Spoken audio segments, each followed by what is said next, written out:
कलाहांडी जिला Dharamgarh block Behera GM public school खेल पड़िया चलता मां दंतेश्वरी क्रिकेट टूर्नामेंट फाइनाल खेल में दलसगी को हराई दंडपाठ एकादश बेहेरा चैंपियन होछि।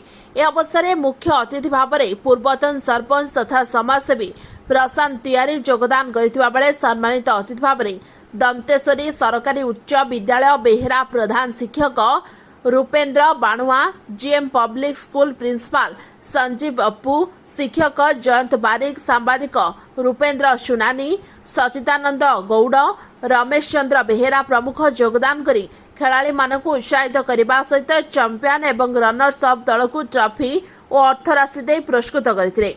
फाइनाल खेल में दलसगी क्रिकेट टीम टॉस जीति बैटिंग निष्पत्ति नहीं निर्धारित 10 ओवर 2 विकेट विनिमय 77 रन संग्रह करथिबा बेले दंडपाठ एकादश बेहेरा 7 ओवर 2 विकेट विनिमय 78 रन संग्रह कर चैंपियन होइतिला।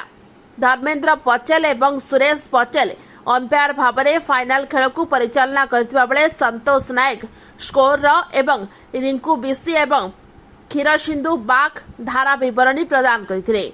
उक्त फाइनाल खेल को आयोजन कमिटी बिरंची नायक, सुनील सिंह राजपूत, झस्केतन पटेल, देवेन रणा, विनोद नायक, जिमित बिसी, बीयूष बिसी, वीर गोपाल, संजीव गोपाल, मोहन नायक प्रमुख परिचालन में सहयोग करथिले।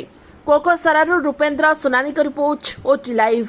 अधिक खबर देखा ओटी लाइव को सब्सक्राइब करंतु एवं ए खबर को अधिक शेयर करंतु।